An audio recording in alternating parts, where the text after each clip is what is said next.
back, everyone, and thank you for joining us again as we have our Week 9 video, our educational video series for football officials for the 23 football season here in North Carolina. I'd like to thank everyone for joining us outside of the North Carolina area. Let's keep in mind that as we engage on the end of the regular season, that our teams are also working to advance past the regular season and into the postseason play. So everything gets a little bit more emphasized this time of year as teams are working for that goal also. Let's get into our first plays of the week. First play we're going to look at here, we're going to look at it live time, and it's something important that we need to get during the game. And maybe you caught it, maybe you didn't, but we're going to go back and look at it again here. Slow it down. Let's take a look at the football and keep your eyes on the football, and you're going to see a slight movement of the football, which is a snap infraction. This is properly flagged and penalized. This is a dead ball foul, 5-yard penalty. Good job here on catching this little snap infraction by the officiating crew on this play. Next play here, we're going to look at safety and specifically on our line judge side.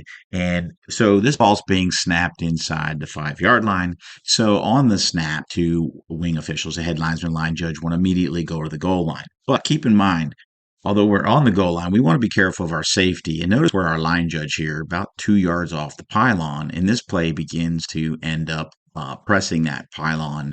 And as you'll see here, the line judge actually gets taken out by one of the players. And here's what we want to do. We want to move these people back if we need to. If we have to move back to as far back as we need to, as long as we're on the goal line, we can push back 5, 6, 7, 8 yards here. But we want to avoid getting taken out like this because this puts our safety at risk. So keep in mind, that's your area. Move back to it. If you need to move back further than the positioning of this line judge, go ahead and move back for your own safety so that you don't get taken out like this. Our next play, we're going to get and focus on the line judge, and we're going to talk about safety, and we're going to also talk about proper mechanics. And so on this play here, we're going to see the line judge. Now, he's out of sight on the camera here, but right here we have a pass right here in front of us on 86. He advances about the 49. Now, notice our line judge comes up equal to or almost in front of the play. Now, this can get you in a bad situation for your safety because those players could push or fall into you, jeopardizing your safety. Again, we don't want that. So it's okay on these types of plays to stay behind the play, let the play finish, and then come up to the spot when it's safe to do so.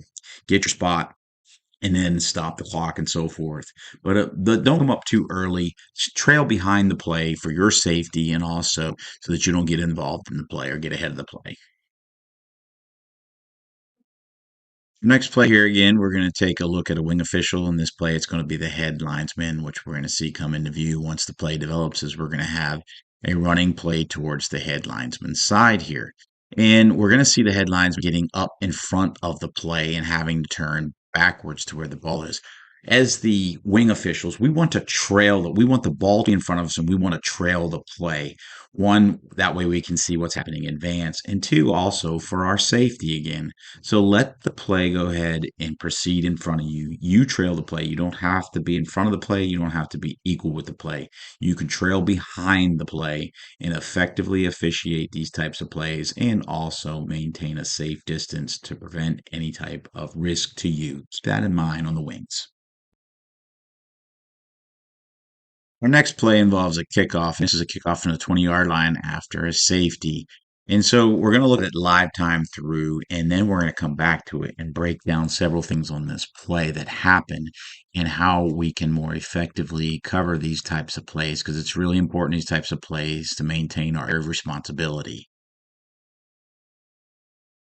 So as we come back to this play again, and as we begin to break this play down, this is really important that each official in kickoffs with 5-person mechanics focus on their area of responsibility, as we will see as this play here, this kickoff play, will help us to really see that and notice that we have to have our areas and know our responsibilities and know our mechanics per the mechanics manual.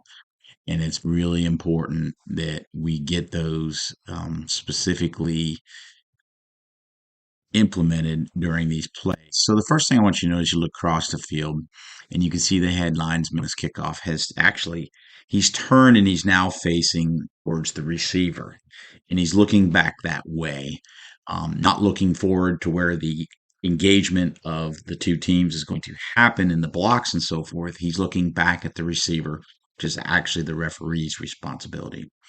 And so we don't want to turn our backs, especially on these types of kickoffs and so forth. We want to be facing where the action is going to be. Find the action and face the action. And so it's really important that if you need to go backwards, that you either walk backwards or set up a little bit deeper. So let's get on to the umpire here. And you can see the umpire is actually looking up field where he needs to be looking to be able to see the action that is about to happen up probably somewhere around the 40-yard line. We will begin to probably see contact in that area and blocks, and it's important. You can see the back judge doing what he needs to do is coming on the field, and we'll be probably looking at those initial blocks that's occurring up there somewhere around the 40 to 45-yard line area. And the back judge is the only one in the mechanics manual that's to come on the field. And so we have inside out coverage, and this back judge is doing that, as we can see here. Now we're going to go look at the line judge, who's in pretty good position here, looking and should be looking into the area right here where we're getting ready to see players engaged. Just remember to make sure you stay on your sideline. Don't drift too far down towards the umpire because you have help there.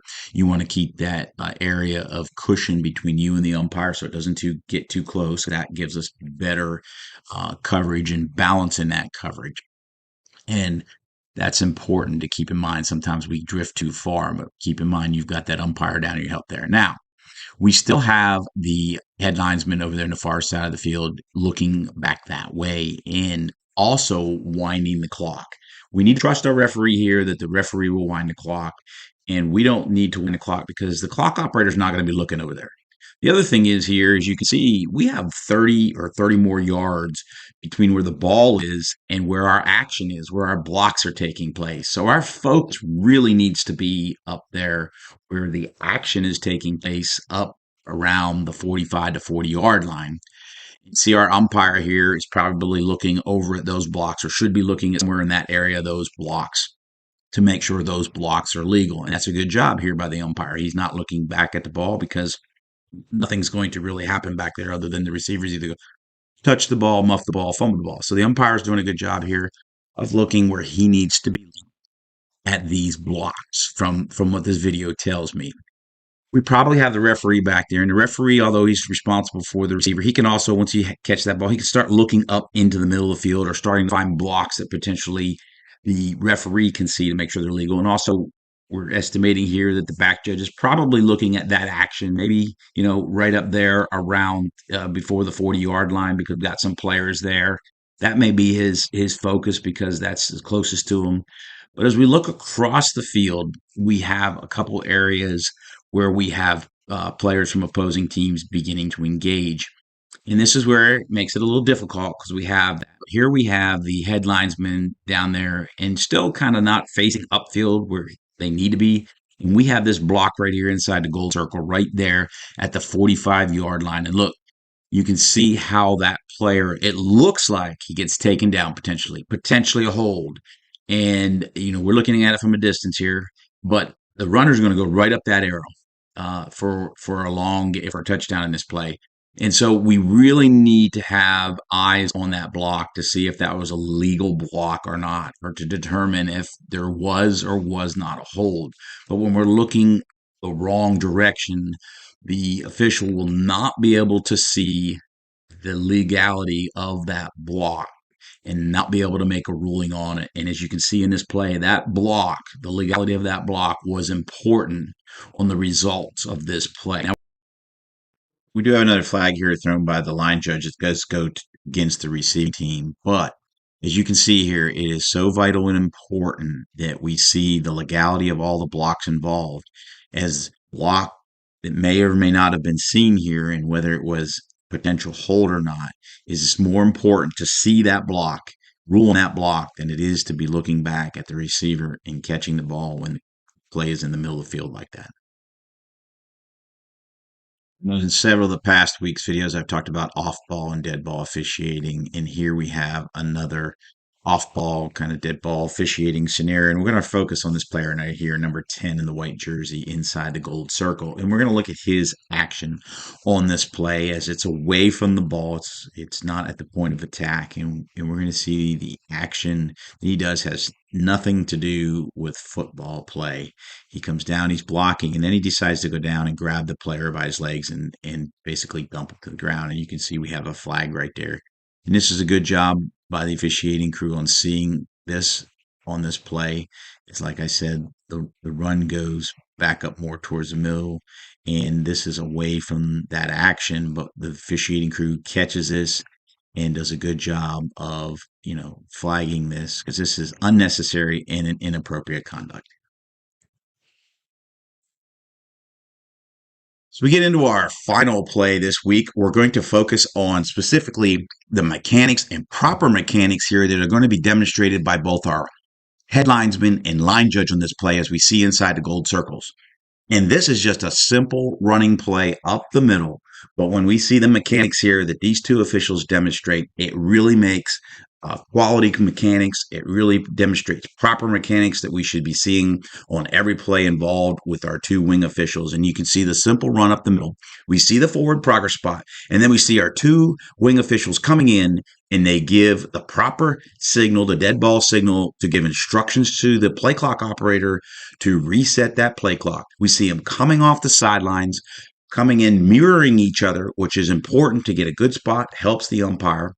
The presence is felt by the players on the field, and by coming off the sidelines, you want to come into about the numbers, top, bottom of the numbers, and then you're in position. If you need to come in further, you can.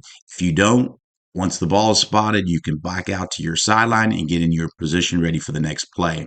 But it's these types of little things that if the wing officials are involved in a running play like this and they come in like this, it looks really good. It's quality. It makes the crew looks better. It helps with that forward progress spot. And your presence is felt by the players in the middle of the field, and you're in position, to be there if needed. And this is good mechanics demonstrated here, and we need to demonstrate these on all our specific plays like this. Keep up the good work here, and all officials study this and implement this in your game this week. That concludes our Week 9 educational video. Thank you, everyone, for taking the time out of your busy schedule to view this video, and all the other videos that you have viewed is greatly appreciated. I thank everyone who clicks the like button weekly and also provides positive comments. Those are greatly appreciated by me. I hope until next time, when you join me for a Week 10 video, that you have a great week and stay safe out there and have a great game this week. Take care.